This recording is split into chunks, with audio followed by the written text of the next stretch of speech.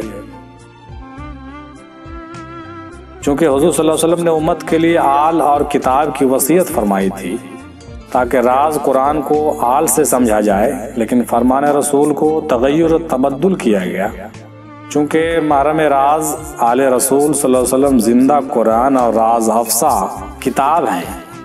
پس جنہوں نے زندہ قرآن کے خون میں اپنے ہاتھوں کو رنگ لیا ہو وہ کاغذ اور روشنائی سے ہولی نہیں کھیلے ہوں گے۔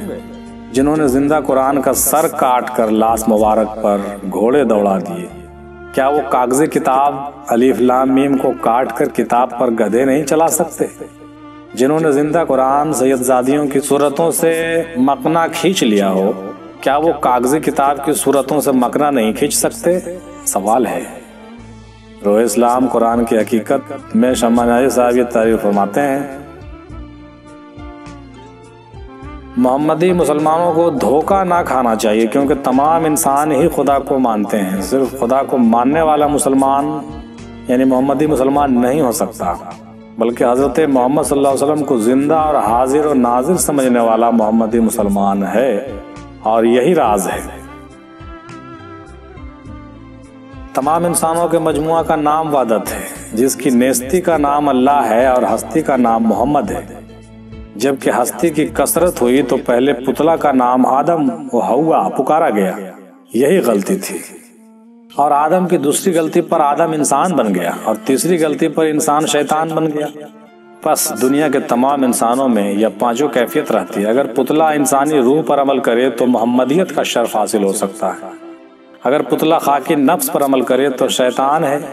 لا الہ الا اللہ محمد الرسول اللہ، یہ بھی شمع نیازی صاحب لکھتے ہیں۔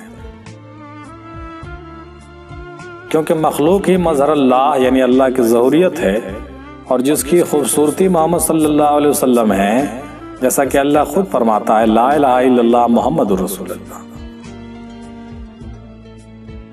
لوہے کا زنگ آلودہ ٹکڑا جب کبھی آئینہ بن کر چمکنے لگتا ہے اور اس میں چیزوں کا عکس دکھائی دیتا ہے، لیکن کب؟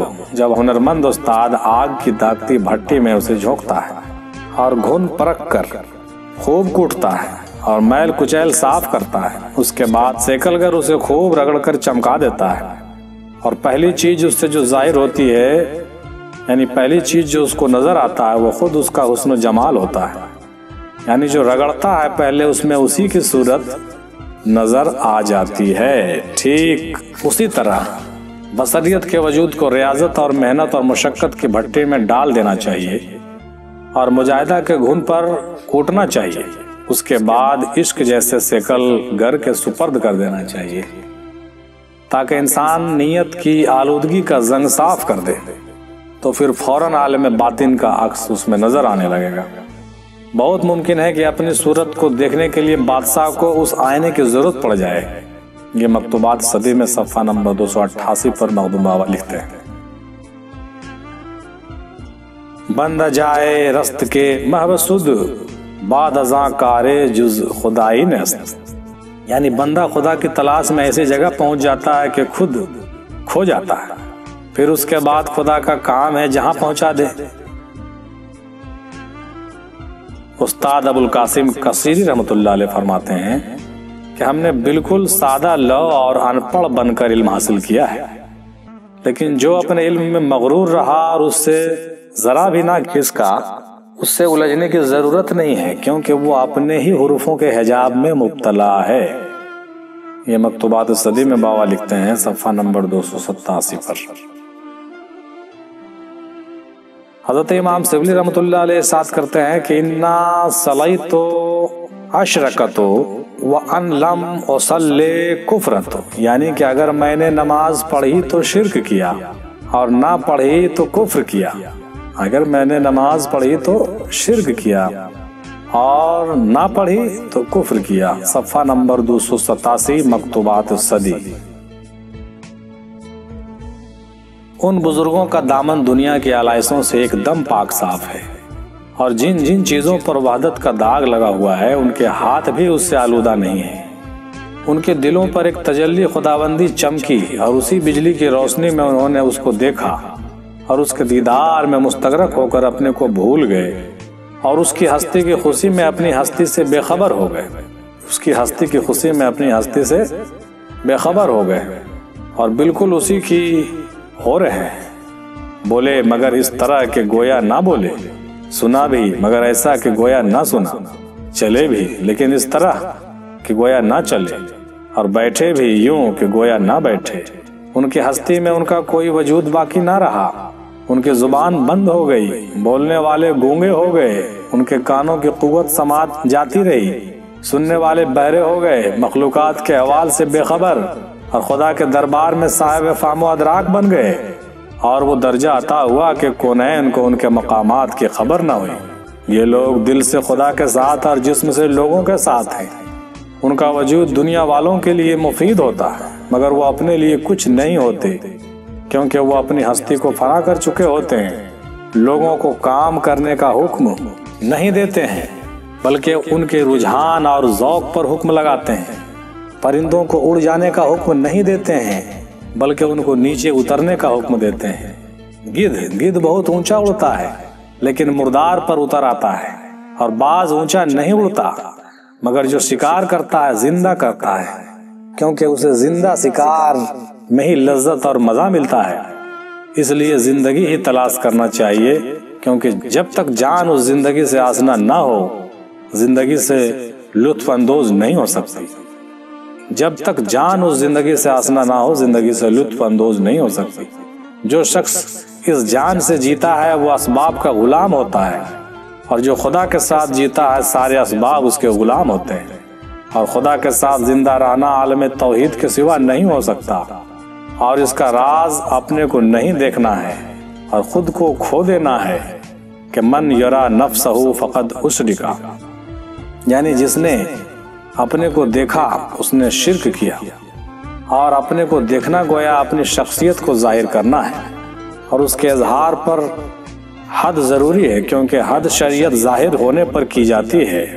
ہم نہیں دیکھتے کہ جس تخم سے خدا بچے پیدا کرتا ہے وہ جب تک اپنی جگہ پر ہو شریعت کا کوئی حکم اس پر لاگو نہیں ہوتا، اس پر غسل واجب نہیں ہے۔ وہ جب اپنی جگہ سے ہٹ کر باہر نکل آئے تو وہ اس پر غسل واجب ہو جاتا ہے، وہ خواہ جائز یا ناجائز صورت میں برآمد ہوا ہو۔ ہر بولنے والا جو کہ اپنی گفتار میں سے ظاہر ہو گیا، وہ چاہے کلمہ لا الہ الا اللہ پڑھے یا انا ربکم الاعلی کہے، دونوں کی حیثیت ایک ہے۔ یہ بات حضرت مخدوم شریف الدین بہاری نے لکھا ہے اس تحریر کو صفحہ نمبر 286-87 مکتوبات صدی میں۔ اگر 10-20 رکعت نماز ادا ہو بھی جائے تو یہ سمجھو کہ اور بھی گناہ میں اضافہ ہوا، کیونکہ حق نماز ادا نہ ہوا۔ یہ بھی صفحہ نمبر 282 مکتوبات صدی میں لکھتے ہیں مخدوم شریف الدین یحییٰ مانوی کہ اگر 10-20 رکعت نماز ادا ہو بھی جائے تو یہ سمجھو کہ اور بھی گناہ میں اضافہ ہوا، کیونکہ نماز کا حق ادا نہ ہوا۔ حدیث میں آیا ہے کہ جب خلق اللہ عرصہ حشر میں حاضر ہوگی اور پھر میزان عدل نصب کیا جائے گا تو اس مجمع میں ایک شخص لایا جائے گا، سیاہ نامہ اعمال اس کے 99 دفتر ہوں گے، سیاہ نامہ اعمال اس کے 99 دفتر ہوں گے۔ ہر دفتر اتنا لمبا ہوگا کہ جہاں تک نظر جا سکے وہ سب دفتر ایک پلہ میں رکھے جائیں گے۔ اس کے بعد خزانہ غیب سے ایک کاغذ برآمد ہوگا جس کی بساط ایک انگل کے برابر ہوگی، اس میں کلمہ لا الہ الا اللہ لکھا ہوگا۔ یہ کاغذ دوسرے پلے پر رکھ دیا جائے گا، اس کا وزن اتنا ہوگا کہ اس پلہ سے وہ پلہ جھک جائے گا، اور وہ شخص جہنم کے وعیدوں سے اور اس کے درجات سے نجات پائے گا۔ باغ فردوس میں اس کو جگہ ملے گی، درجات و کرامات کے ساتھ وہاں اس کو اتارا جائے گا۔ صفحہ نمبر 282 مکتوبات صدی میں ہے یہ۔ پھر حدیث شریف میں یہ بھی آیا ہے کہ شمن الجنت لا الہ الا اللہ، شمن الجنت لا الہ الا اللہ، یعنی کہ کلمہ طیب جو ہے جنت کی قیمت، یعنی قیمت جنت ہے۔ در شہر نہ کوئی یا تو باسی یامن شوریدہ بود کار ولایت بدو تن، یعنی دربار حسن میں یا تو رہے یا میں رہوں، ایک ملک میں دو شخص کی حکمرانی سے کام بگڑ جاتا ہے۔ در شہر نہ کوئی یا تو باسی یا من شوریدہ بود کار ولایت بدو تن، صفحہ نمبر 280۔ جب تک لاکھ جھاڑوں سے راستہ صاف نہ کرو گے الا اللہ کی بارگاہ میں نہیں پہنچ سکتے ہو۔ اے الا اللہ کے کا صدف ڈھونڈنے والے، کہ سمندر کے کنارے اپنی جان کے لباس کو اتار دے۔ عشق کی دنیا میں دوئی کا گزر نہیں ہے، جو کچھ ہے سو تو ہی ہے۔ قول خواجہ سنائی رحمۃ اللہ علیہ، مکتوبات صدی، پیج نمبر 280۔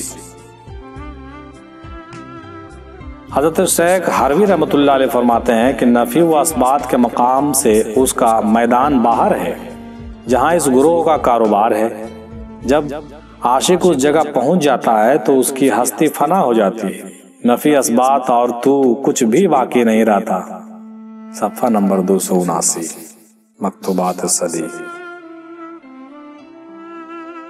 حدیث شریف میں آیا ہے کہ لا الہ الا اللہ حصنی فمن دخلا حصنی آمنا من عذابی، یعنی پروردگار عالم نے فرمایا کہ لا الہ الا اللہ میرا حصار ہے، اور جو شخص میرے حصار میں آ گیا وہ عذاب و عطاب سے محفوظ ہو گیا۔ لا الہ الا اللہ حصنی فمن دخلا حصنی آمنا من عذابی۔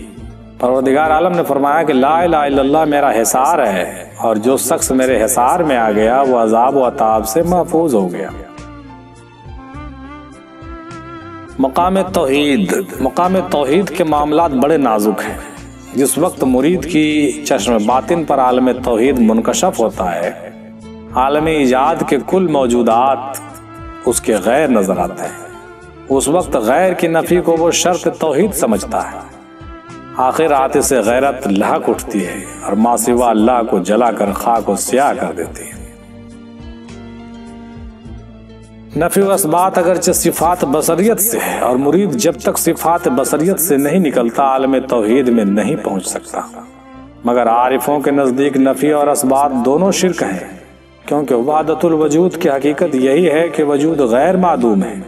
یہ بڑے تماشے کی بات ہے کہ جو چیز کے سرے سے موجود ہی نہ ہو اس کی نفی کیا ہوگی، اور جب نفی کرنے والا خود نہیں ہے تو اثبات کیا کرے گا۔ صفحہ نمبر 279، مکتوبات صدی۔ یعنی کہ مجاز غیر کا وجود ہے، حقیقتاً غیر ہے ہی نہیں، صرف وہم و گمان ہے۔ بطان وہم و گمان لا الہ الا اللہ، علامہ اقبال رحمۃ اللہ علیہ۔